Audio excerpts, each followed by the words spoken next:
조선야화를 찾아주셔서 감사합니다. 구독과 좋아요, 알림 설정 부탁드립니다. 오늘도 즐겁고 행복한 시간 되시기 바랍니다. 옛날 어느 한 작은 마을에 석칠이라는 아이가 살고 있었습니다. 석칠이는 태어났을 때부터 체구가 작고 병치레가 잦았습니다. 약골인 석칠이는 동네 아이들에게 좋은 먹잇감이었죠. 아이들은 석칠이를 두들겨 패거나 괴롭혔습니다. 그런 석칠이 위로는 형이 셋이나 있었는데요. 석칠이와 달리 덩치도 크고 힘도 셌습니다. 그런데 이 형이라는 놈들은 불쌍한 동생을 돕기는커녕 오히려 멸시하거나 무시했습니다. 밖에서는 또래 아이들이, 집에서는 형들이 석칠이를 못살게 굴었죠. 하루는 동네 골목대장 아이가 전쟁놀이를 한다는 명목으로 석칠이를 뒷동산으로 끌고 갔습니다. 당연히 석칠이의 역할은 외놈이었습니다.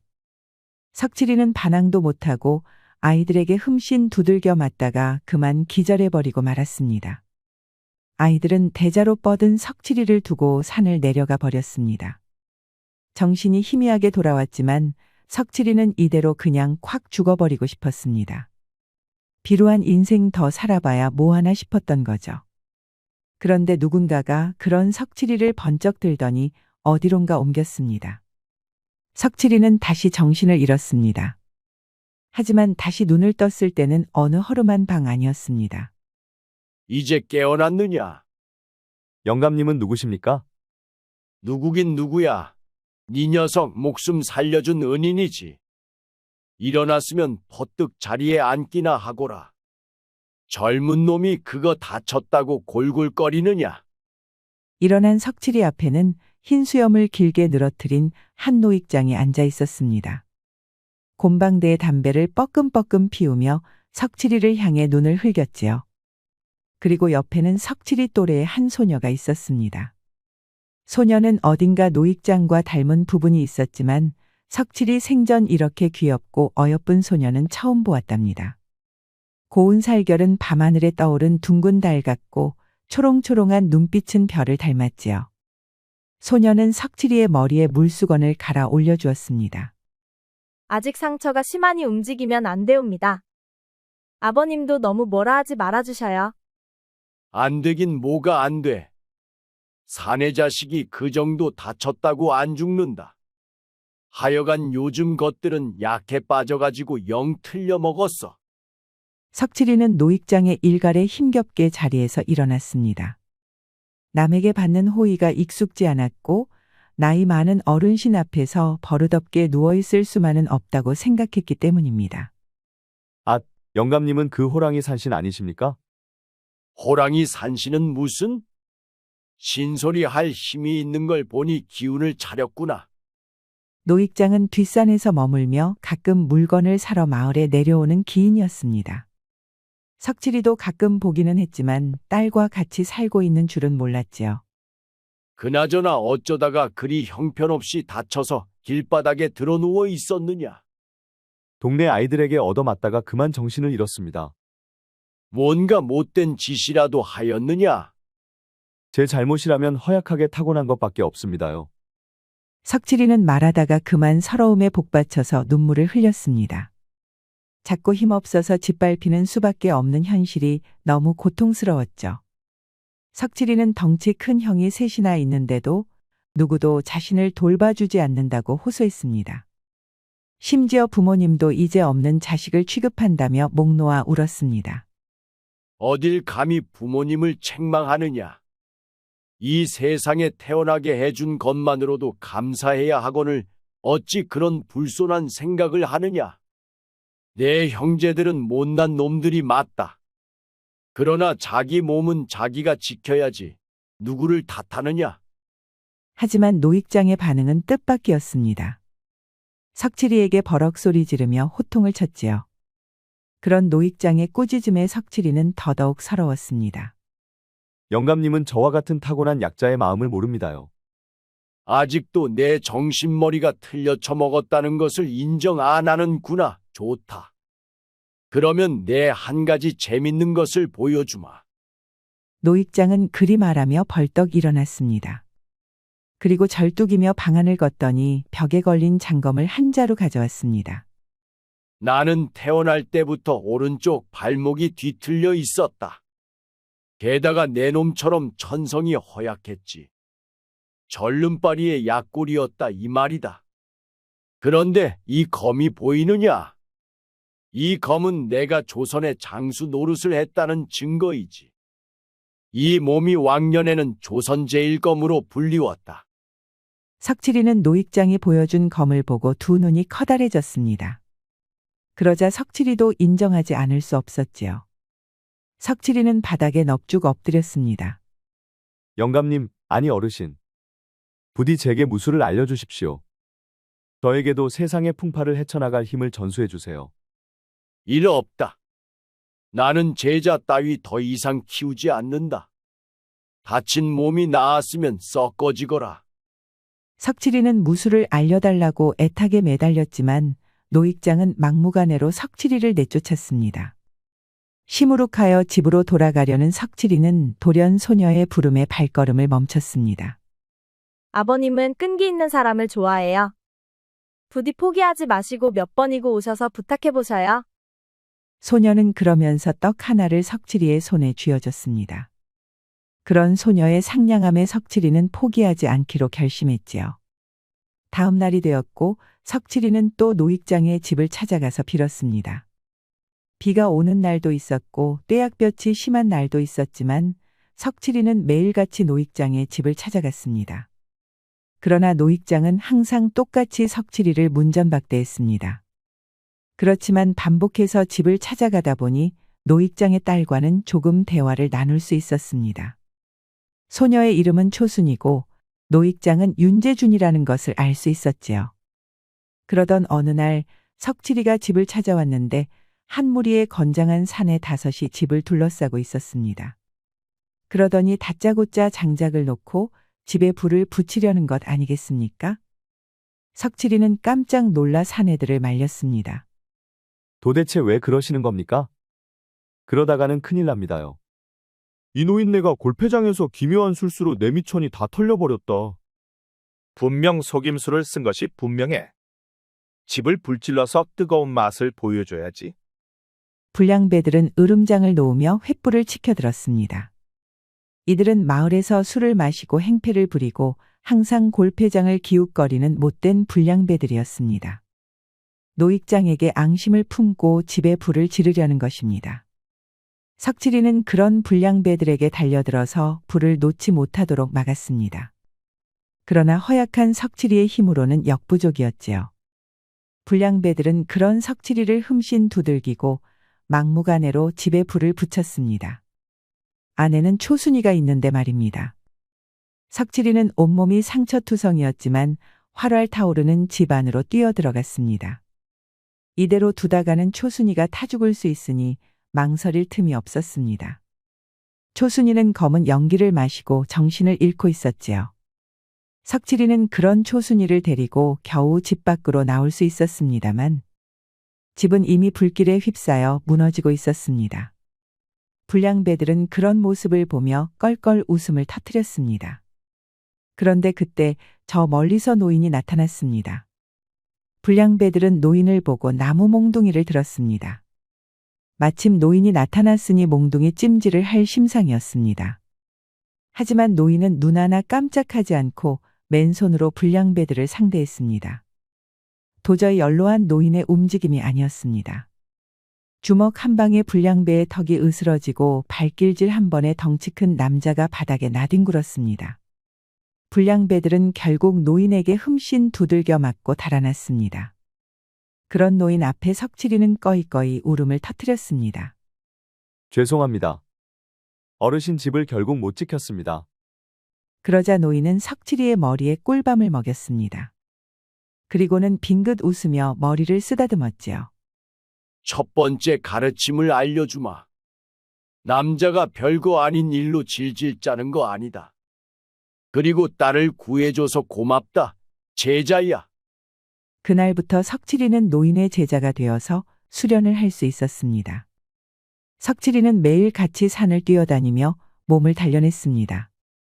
한 해가 지날 즈음 동네에 있는 아이들 중 그 누구도 석칠이의 체력을 따라오지 못했습니다.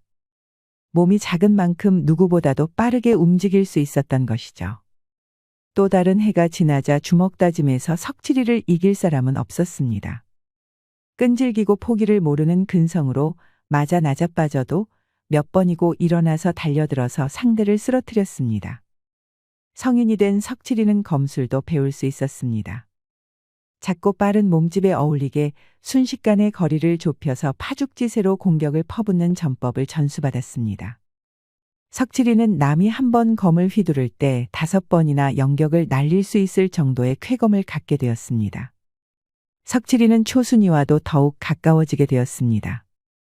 초순이는 석칠이가 수련할 때 항상 곁을 지키며 뒷바라지를 했기 때문입니다. 초순이는 생명의 은인인 석칠이에게 애틋한 감정을 갖고 있었지요. 하루는 석칠이가 폭포가 있는 계곡에서 수련하는 날이었습니다. 석칠이는 땀을 흠뻑 흘리며 열심히 검을 휘둘렀습니다. 그런 초순이가 잠시 쉬면서 하라고 물을 건넸습니다. 그때 석칠이는 품속에 간직하고 있던 비녀를 꺼내어 선물했습니다. 매일 같이 수련을 도와주는 초순이에게 감사의 마음을 전하기 위해 항상 들고만 다녔던 것이죠. 은비녀를 받아든 초순이의 고운 얼굴이 발갛게 물들었습니다. 어렸을 때와 달리 석칠이의 가슴팍은 근육으로 불끈거리고 단단했습니다. 초순이는 그런 석칠이의 품에 달려들었습니다. 그러자 석칠이의 심장이 미친 듯이 뛰었습니다. 지금까지 남매처럼 지냈는데 오늘만큼은 그런 초순이가 너무나도 예뻐 보였기 때문입니다. 석칠이는 자기도 모르게 초순이의 입술에 입을 가져갔습니다. 초순이도 그런 석칠이가 싫지만은 않았기에 다소곳이 입맞춤했지요. 둘은 그렇게 알콩달콩 첫사랑을 나누게 됩니다. 흐르는 폭포 물줄기를 배경으로 풋풋한 첫 경험을 겪었지요. 그렇게 석칠이와 초순이는 연인이 되어 사랑을 키워나갔습니다. 하지만 석칠이가 잠시 읍내로 물건을 사서 돌아온 날이었습니다. 돌아오고 나니 집이 쑥대밭이 되어 있고 스승님은 피를 흘리며 바닥에 쓰러져 있는 겁니다. 석칠이는 깜짝 놀라 숨을 헐떡이는 스승님에게 다가갔습니다. 스승님은 자초지종을 설명했는데 옛 제자였던 곽두팔이라는 사내가 찾아왔다는 겁니다. 곽두팔이는 지휘금부사인 의금부의 수장으로 자신의 앞날을 막을 것 같은 실력자들을 하나씩 처리했는데 스승님인 윤재준도 그중 하나라고 여겼습니다. 스승님은 곽두팔이를 설득하려 했으나 실패했고 결국 검으로 상대해야 했죠. 하지만 패배하고 만 것입니다. 게다가 초순이까지 납치하였으니 스승님은 숨이 멎으며 딸을 구해달라고 간곡하게 부탁했습니다. 석칠이는 피눈물을 흘리며 알겠다고 스승님과 약조했지요. 그러자 스승님은 눈을 감으며 마지막 가르침을 주었습니다. 강자가 되어서도 약자를 멸시하는 것이 아니라 그들을 지켜주거라. 석칠이는 숨을 거둔 스승님의 말을 되새기며 장례를 치렀습니다. 그리고 곧바로 한양으로 길을 떠났습니다. 곽두팔은 의금부 대장으로 높은 벼슬에 오른 장수였습니다. 워낙에 높은 사람이기에 보통 방법으로는 대면할 길이 없었습니다. 하지만 하늘의 뜻일까요? 한양 저작거리 한복판에 의금부가 주최하는 무술대회가 열린다는 게시문이 걸려 있었습니다. 무술대회의 우승자는 의금부에 특채되며 수장인 곽두필이 직접 상과 벼슬을 내린다고 적혀 있었지요. 석필이는 이 무술대회가 절호의 기회라고 생각했습니다.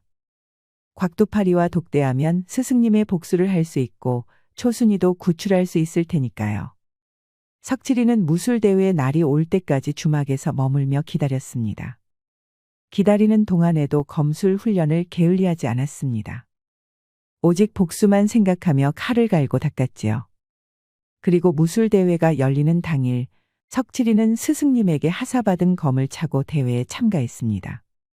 무술대회에 참가한 사내들은 초라한 석칠이의 행색을 비웃었습니다.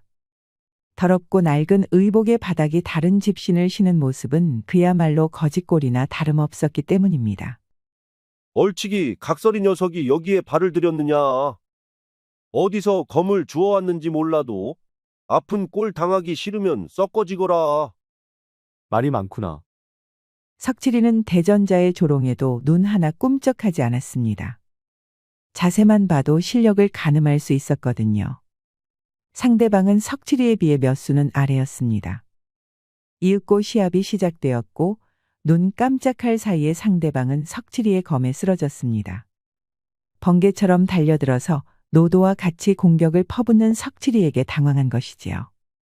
눈으로 좁기 힘들 정도의 움직임에 이를 지켜보던 사내들도 숨을 집어삼켰습니다. 이제는 아무도 석칠이를 비웃지 못했습니다.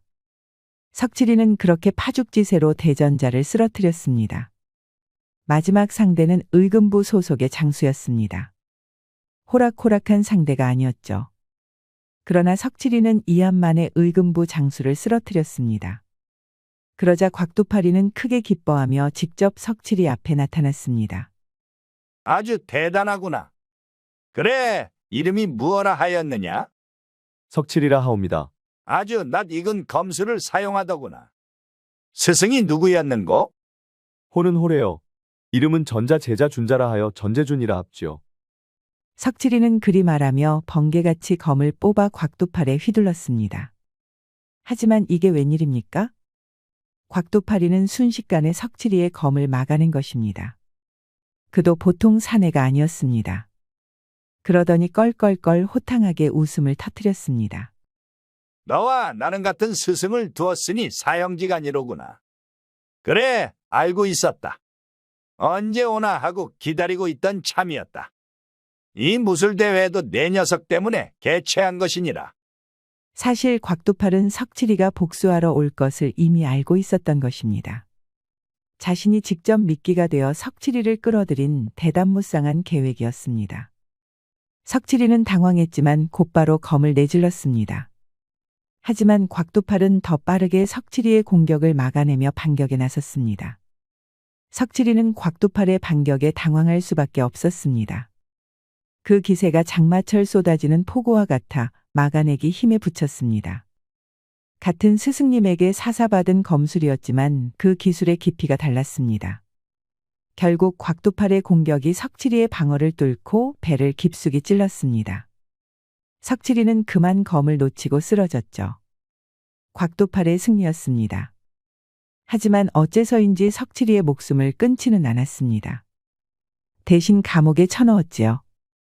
곽두팔은 사실 석칠이가 꽤 마음에 들었습니다. 죽이기에는 아까운 인재여서 회유하여 부하로 삼고 싶은 마음이 컸습니다. 사사로운 감정은 뒤로 하고 나의 부하가 되는 것이 어떻겠나? 벼슬도 주어 그대를 진짜 장군으로 만들어주지. 거절한다. 어찌 스승님을 죽인 사람의 밑에서 일할 수 있겠느냐. 차라리 죽여라. 당연하게도 석칠이는 완강하게 거부했습니다. 곽두팔은 그런 석칠이에게 크게 화가 나서 피 흘려 죽도록 내버려 두었습니다. 그렇게 석칠이는 차가운 감옥에서 홀로 죽어가고 있었습니다. 그러는데 초순이의 얼굴이 눈앞에 아른거리는 겁니다. 그대에게 작별 인사도 하지 못하고 먼저 떠나는구려. 석칠이는 이를 악물고 정신을 잡으려고 해도 쉽지 않았습니다. 그런데 그때 살금살금 누군가가 석칠이가 갇힌 쇠창살로 다가오는 것입니다. 그것은 다름 아닌 초순이었습니다. 사실 초순이는 곽두팔에게 잡혀간 것이 아니라 홀로 도망쳤던 것입니다. 그러나 석칠이가 곽두팔에게 패배하여 감옥에 갇힌 것을 알고 구하기 위해 숨어 들어온 것이죠. 초순이는 피를 흘리며 죽어가는 석칠이를 들쳐매고 감옥을 빠져나갔습니다. 하지만 사람을 들쳐매고 빠져나오는 것은 아무래도 쉬운 일이 아니었습니다. 보초를 서고 있던 의금부 병사들에게 들키고 말았습니다. 석칠아, 저기 있는 동료들이 너를 도와줄 것이야. 여기서 당장 빠져나가. 그러면 너는 어떻게 하게? 내 걱정은 하지 마. 어떻게든 해볼게. 초순이는 그렇게 말하며 달려나오는 보초들에게 소리를 질렀습니다. 보초를 유인한 틈을 타서 석칠이가 동료들과 도망칠 수 있게 시간을 벌려는 것이죠. 초순이의 동료들에 의해 석칠이는 끌려 나왔습니다. 그 사이 피를 너무 흘린 탓에 석칠이는 또 기절하고 말았습니다. 다시 눈을 떴을 때는 한 낯선 사내가 있었습니다. 정신이 드시오? 훈련도감의 총수, 훈련대장 이밀석이요. 당신이 진정 호래 장군 제주님의 제자인 석칠이 맞소. 그렇소. 어째서 나를 도운 거요? 일석이는 그러자 지금까지 있었던 일을 설명해 주었습니다. 초순이는 구사일생으로 도망쳐 나와 일석에게 도움을 요청했습니다. 안 그래도 일석은 곽두팔의 부정을 쫓고 있었기 때문에 흔쾌히 초순이를 도왔습니다. 지금 부사인 곽두팔은 역모를 꾸미고 있어. 그것도 청나라의 나라 정보를 팔아치우는 더러운 매국노요. 약자인 조선은 응당 청나라의 아래에 들어가야 마땅하고 생각하는 파렴치한 작자요. 곽두팔은 그야말로 비뚤어진 약육강식 사상의 신봉자였습니다. 그는 스승의 가르침을 왜곡하여 타락해버린 것이죠. 하지만 일석은 너무나도 강력한 곽두팔을 쓰러뜨릴 방도를 찾지 못하고 있었습니다. 그 와중에 천하제일검의 제자라는 석칠이를 구한 것입니다.